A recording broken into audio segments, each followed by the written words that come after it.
সমস্ত ক্ষমতার মালিককে আল্লাহ। আল্লাহ আমাদেরকে বুঝার তৌফিক দান করেন।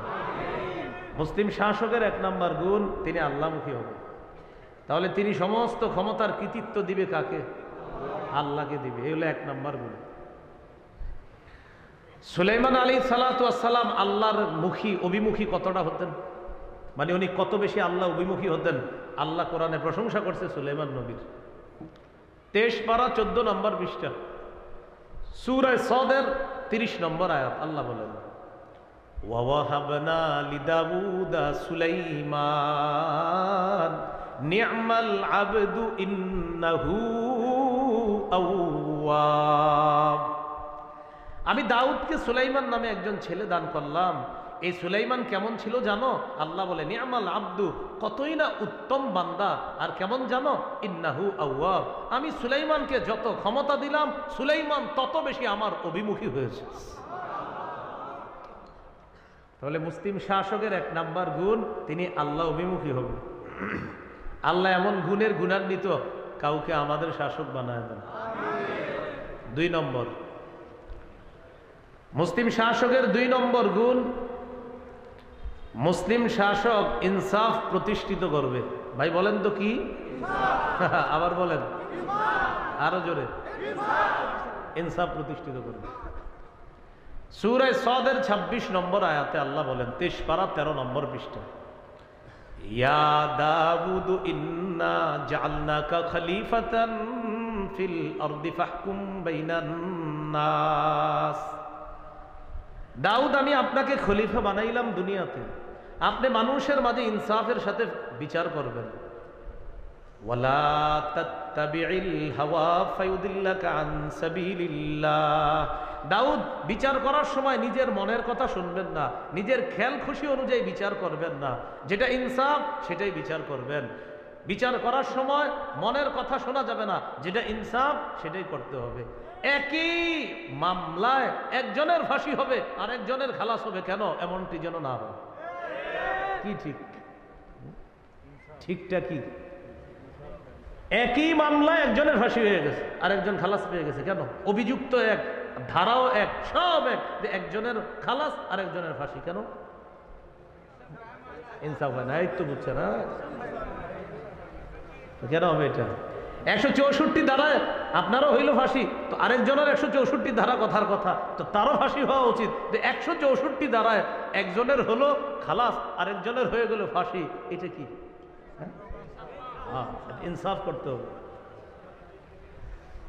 তো আল্লাহ তাআলা বলেন, দাউদ, আপনারা দুনিয়াতে পাঠাইলাম, ইনসাফ প্রতিষ্ঠিত করবেন। মনের কথা খেয়াল খুশি অনুযায়ী কিছু শুনবেন না, আপনি ইনসাফ প্রতিষ্ঠিত করবেন। সহিহ বুখারীর বর্ণনা 6788 নম্বর হাদিস। এই হাদিস মনে রাখার মতো, গর্ব করে অন্য ধর্মের মানুষদেরকেও জানায়া দিবেন।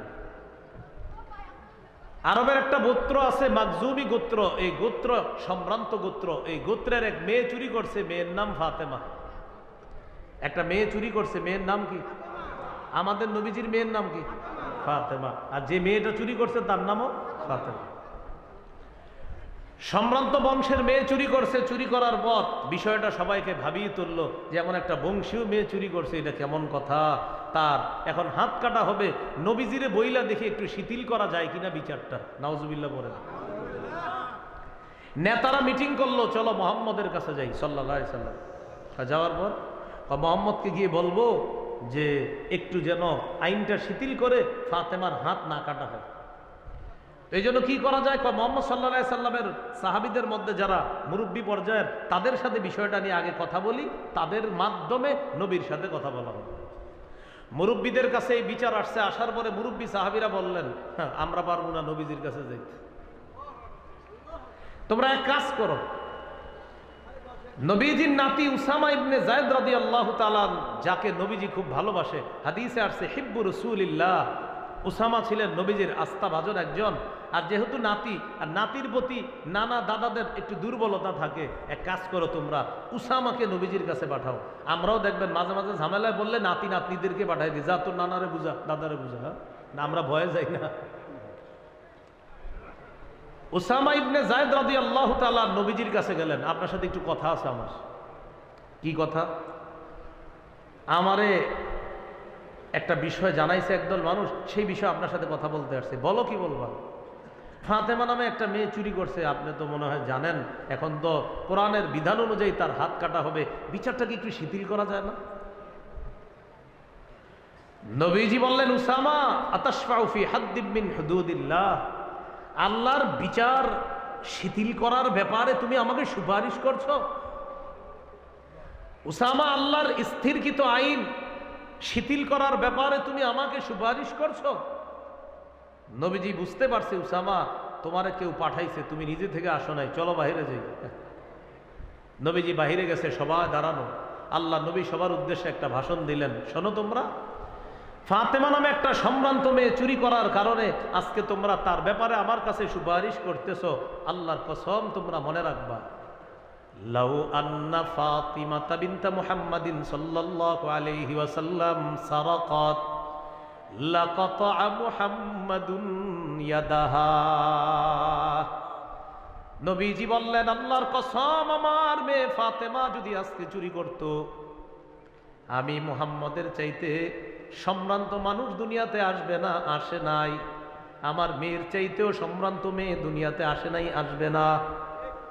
নবীজি বলেন, আজকে ওই সম্ভ্রান্ত বংশের মেয়ে ফাতেমা চুরি না করে যদি আমার মেয়ে ফাতেমা চুরি করতো, আল্লাহর কসম, কোরআনের বিধান অনুযায়ী আমি নবী মুহাম্মদ আমার কন্যা ফাতেমার হাত আমি কেটে দিতাম, আমার মেয়েকে আমি ছাড়তাম না। তোমরা কোন ফাতেমার ব্যাপারে আসো? এটার নাম ইনসাফ। এটার নাম কি? ইনসাফ। মুসলিম শাসকের 2 নাম্বার গুণ, তিনি ইনসাফ করবেন। মুসলিম শাসকের 3 নাম্বার গুণ, অন্যায়ের পথ পরিহার করে তিনি ন্যায়ের পথে চলবে। আরবিতে 2টা সুন্দর আরবি আছে, ইফসাদের পথ পরিহার করে তিনি ইসলাহের পথে চলবে, ফিতনার পথ পরিহার করে তিনি সংশোধনের পথে চলবে। এটা 3 নাম্বার গুণ। সূরা আরাফের 142 নম্বর আয়াতে আল্লাহ বলেন, মুসা নবী যখন তুর পাহাড়ে গেলেন তাওরাত কিতাব আনার জন্য, আল্লাহ বললেন 30 রাত থাকতে হবে আপনার। এই 30 রাত এতেকাফ করার পর আল্লাহ কি দিয়ে দিবে? তাওরাত কিতাব। পরে আল্লাহ আরো 10 রাত বাড়াইছে, এ হলো 40। আল্লাহর ভাষাটা এইভাবে, ওয়া'আদনা মুসা 30 লাইলা, আমি মুসাকে 30 রাতের ওয়াদা করলাম। এরপরে কি করলাম? আতমামনাহা বিআশরিন, আমি আরো 10 দিয়ে এই 30কে পূর্ণ করে বানাইলাম 40। ফাতাম্মা মিকাতু রাব্বিহি 40 লাইলা, এইভাবে পূর্ণ 40 দিন মুসা আলাইহিস সালাতু ওয়াস সালাম অবস্থান করতে হবে। তার অবস্থানের মেয়াদ হলো মোট 40 রাত। মুসা নবী যখন তুর পাহাড়ে কিতাব আনতে যায়, তার ভাই হারুন নবীকে বললেন, وقال موسى لأخيه هارون اخلفني في قومي وأصلح ولا تتبع سبيل المفسدين। মুসা নবী তার ভাই হারুন নবীকে বললেন, ভাইজান, আমি তুর পাহাড়ে যাইতেছি কিতাব আনতে, আপনি আমার অধীনস্থ হবেন, আপনি এখানে শাসন কার্য পরিচালনা করবেন, আপনি ফিতনার পথ পরিহার করে সংশোধনের পথে আপনি চলবেন, ইফসাদের পথ পরিহার করে ইসলাহের পথে চলবেন। কি বললেন? আসলিহ, আপনি সংশোধন করবেন। ওয়ালা তাত্তাবি সাবিলাল মুফসিদিন, যারা ফাসাদ সৃষ্টি করে, হাঙ্গামা করে, তাদের পথ আপনি অনুসরণ করবেন না। এ হলো 3 নাম্বার। 4 নাম্বারটা গুরুত্বপূর্ণ, এটা আমার সাথে একটু বলেন যেন মনে থাকে। বলেন, শিষ্টের লালন, দুষ্টের দমন। এটার সহজ বাংলা হলো, ভালোকে লালন করতে হবে, খারাপকে দমন করতে হবে। না, আমাদের দেশের চিত্র ভিন্ন। আমাদের দেশে ভালো যারা, এদেরকে দমন করা হয়, খারাপদেরকে লালন করা হয়। এইটা তো সঠিক হলো না। খারাপকে করা হয় লালন, ভালোকে করা হয় দমন। এরকম বেইনসাফি আমাদের দেশে আর চলতে দেওয়া ঠিক হবে না। আলেমদেরকে বিনা অপরাধে বারবার কষ্ট দেওয়া, নির্যাতনের শিকার করা, এই জাতীয় একটা আইন হতে হবে যে কোনো বিষয়ে ওলামায়ে কেরামকে কেন নিশানা বানানো হয়, এটার একমাত্র উদ্দেশ্য ইসলামের বিরোধিতা করা।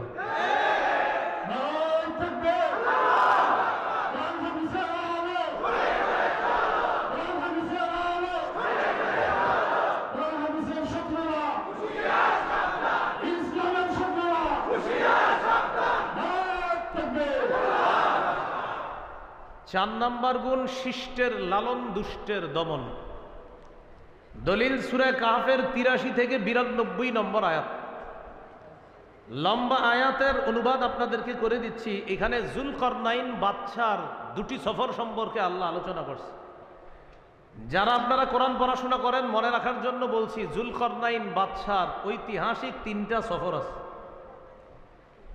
একটা সফর হয়েছে পৃথিবীর একদম পশ্চিমে, আরেকটা পৃথিবীর একদম পূর্বে। আরেকটা সফর কোন দিকে হয়েছে এটা কোরআনে নাই। একটা সফর পৃথিবীর পূর্ব প্রান্তে, এটা কোরআনে আছে। আরেকটা সফর পশ্চিম প্রান্তে, এটাও কোরআনে আছে। আরেকটা সফর কোরআনে আছে, কিন্তু কোন দিকে, দিকটা কোরআনে নাই। মুফাসসিরিনে কেরাম গবেষণা করে বলছে আরেকটা সফর হয়েছে তার উত্তর দিকে। তাহলে উত্তর দিকের বর্ণনাটা এটা আল্লাহ সরাসরি বলেন নাই, এটা মুফাসসিরিনে কেরাম গবেষণা করে বলছে। উত্তর দিকে রাশিয়ার দিকে হয়েছে তার 3 নাম্বার সফরটা। বাকি আমরা 4 নাম্বার যেটা শিষ্টের লালন, দুষ্টের দমন, এই দলিল নিব আমরা সূরা কাহফের 83 থেকে 92 নম্বর আয়াত। মানে 2টা সফর থেকে আমরা দলিল নিব। একটা হলো পৃথিবীর পূর্ব পাশের সফর, আর একটা পশ্চিম পাশের সফর।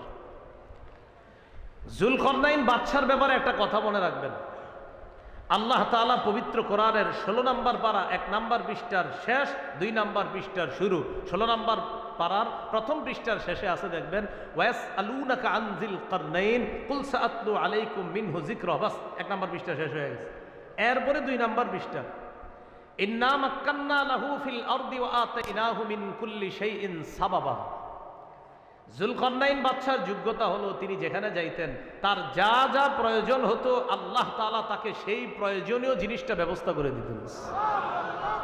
এটা তার একটা যোগ্যতা আল্লাহ দান করছে। বাদশা যুলকরনাইন সফর করতে করতে পৃথিবীর একদম পশ্চিম প্রান্তে চলে গেলেন, যেখানে সূর্য অস্ত যায়। আল্লাহ তাআলা কোরআনে বলেন, হাত্তা ইযা বালাগা মাগরিবাশ শামসি ওয়াজাদাহা তাগরুবু ফি আইনিন হামিআ। যুলকরনাইন বাদশা পৃথিবীর একদম পশ্চিম পাশে গিয়ে দেখলেন একটা কাদাযুক্ত জলাশয়ের মধ্যে যেন সূর্যটা ডুবে যাচ্ছে। আবার বলছি অনুবাদটা, ওয়াজাদাহা তাগরুবু, সূর্যটাকে পাইলেন, তাগরুবু, সূর্যটা ডুবে যাচ্ছে, ফি আইনিন হামিআতিন, কাদাযুক্ত জলাশয়ের মধ্যে যেন সূর্যটা ডুবে যাচ্ছে। তো ওই সূর্যটা যখন ডুবে যাচ্ছে, যুলকরনাইন বাদশা দেখলেন সেখানে একটা জাতি আছে, যেখানে সূর্য ডুবে এর এই পাশে একটা জাতি আছে। এই জাতি আল্লাহর সাথে শিরিক করে, বলি নাউজুবিল্লাহ। আল্লাহ তাআলা যুলকরনাইন বাদশাকে ওই মানুষগুলোর উপরে নগদ ক্ষমতা প্রতিষ্ঠিত করলেন। এক তো যুলকরনাইন বাদশার ক্ষমতা ছিল সারা পৃথিবীতে, তো একটা হলো যেখানে যাইতেন সেখানে আল্লাহ তার ক্ষমতা প্রতিষ্ঠিত করে দিতেন। এটাও কোরআনে আসবে। বাকি কোরআনে আল্লাহ ডাইরেক্ট বলে দিছি, ইন্না মাক্কান্না লাহু ফিল আরদ, পুরা পৃথিবীতে আমি যুলকরনাইনের ক্ষমতা প্রতিষ্ঠিত করেছি পৃথিবীতে। তো সেখানে গেলেন, যাওয়ার পর যুলকরনাইন বললেন, আমি তোমাদের শাসক, আল্লাহর পক্ষ থেকে মনোনীত। এবার আল্লাহ যুলকরনাইন বাদশাকে বললেন, বাদশা তাদের ব্যাপারে আপনার 2টা অপশন আছে। কুলনা ইয়া যুলকরনাইন ইম্মা আন তুআদ্দিবা ওয়া ইম্মা আন তাত্তাখিযা ফীহিম হুসনা। বাদশা আপনি চাইলে তাদেরকে শাস্তি দিতে পারেন, অথবা তাদের ব্যাপারে ভালো কিছু গ্রহণ করতে পারেন। যুলকরনাইন বাদশা জবাব দিয়ে দিলেন, ক্বালা আম্মা মান যালামা ফাসাউফা নুআযিবুহু সুম্মা ইউরাদ্দু ইলা রাব্বিহি ফায়ুআযিবুহু আযাবান নুকরা ওয়া আম্মা মান আমানা ওয়া আমিলা সালিহা ফালাহু জাযাআনিল হুসনা। বাদশা যুলকরনাইন বললেন, আমি দাওয়াত দিব, দাওয়াত দেওয়ার পর যারা আমার দাওয়াত গ্রহণ করবে তারা হবে ভালো, আমি তাদেরকে লালন করব। আর আমি দাওয়াত দেওয়ার পরে যারা আপনার শিরিক ছাড়বে না, যারা জুলুম করবে, যারা অন্যায় করবে, যারা নির্যাতন করবে, জুলুমের পথ যারা পরিহার করবে না, আমি তাদেরকে দমন করব। বাদশা জানায়া দিলেন, ভালোদেরকে লালন করব, জালেমদেরকে দমন করব। এই জন্য মনে রাখবেন, ভালোকে লালন করা, জালেমকে দমন করা, এটা ছিল উচিত। কিন্তু উল্টাটা যেন না হয় যে জালেমকে লালন লালন আর ভালোকে দমন এমন যদি হয়ে যায়, তাহলে দেশের উপরে গজব আগে যা আসছে এর চেয়ে আরো বড় গজব আসবে। তাহলে কি শিখলাম? ভালোকে লালন করতে হবে, খারাপকে দমন করতে হবে। এটা মুসলিম শাসকের 4 নাম্বার গুণ। মুসলিম শাসকের 5 নাম্বার গুণ ও বলে দিচ্ছি। জুলকরনাইনের দ্বিতীয় সফর ছিল পৃথিবীর পূর্ব প্রান্তে, যেখানে সূর্য ওঠে। সেখানে গিয়েও তার এটাই ছিল যে যারা জালেম তাদেরকে তিনি লালন করবে, আর যারা ভালো, যারা জালেম তাদেরকে তিনি দমন করবে, আর যারা ভালো তাদেরকে তিনি লালন করবে। একই কথা। 5 নাম্বার মুসলিম শাসকের 5 নাম্বার গুণ, জনগণের জন্য অকাতরে বিলিয়ে দেওয়া। কার জন্য অকাতরে বিলিয়ে দেওয়া? জনগণের জন্য অকাতরে বিলিয়ে দেওয়া। কথার কথা, আপনাদের এলাকায় বিদ্যুৎ লাগবে, বিদ্যুৎ। এখন বিদ্যুতের লাইন চলে আসছে, খাম্বা বসে গেছে। এবার বলতেছে ঘরে ঘরে বিদ্যুৎ তখনই পৌঁছবে প্রত্যেক ঘরের মালিক 7,000 টাকা করে দিতে হবে। কেন 7,000 দিতে হবে? এটা কেন? আসলে এটা একটু সাইডে সুইডে লাগে। কোথায় লাগে এটা বুঝেন নাই মনে হয়। সাইড সাইড মানে হলো ওই মানে আমি একটু পাতি নেতা এলাকার, আমি বলতেছি হ্যাঁ হ্যাঁ 7 করে যদি না দাও কারেন্ট কিন্তু তোমার ঘরে যাবে না। তো স্যার 7টা নিবে কে? যেই নে, এত কথা জিজ্ঞেস করার দরকার আছে? মানে আমি নিব। এই জনগণের জন্য অকাতরে বিলিয়ে দিতে হবে, এটা মুসলিম শাসকের 5 নাম্বার গুণ। আমার টাকা আমার কাজ করবে না, আমি আবার ঘুষ দিব কেন? হ্যাঁ বুঝেন নাই? আমার টাকা আমার কাজ করবে না, আমি ঘুষ দিব কেন? এটা হলো 5 নাম্বার।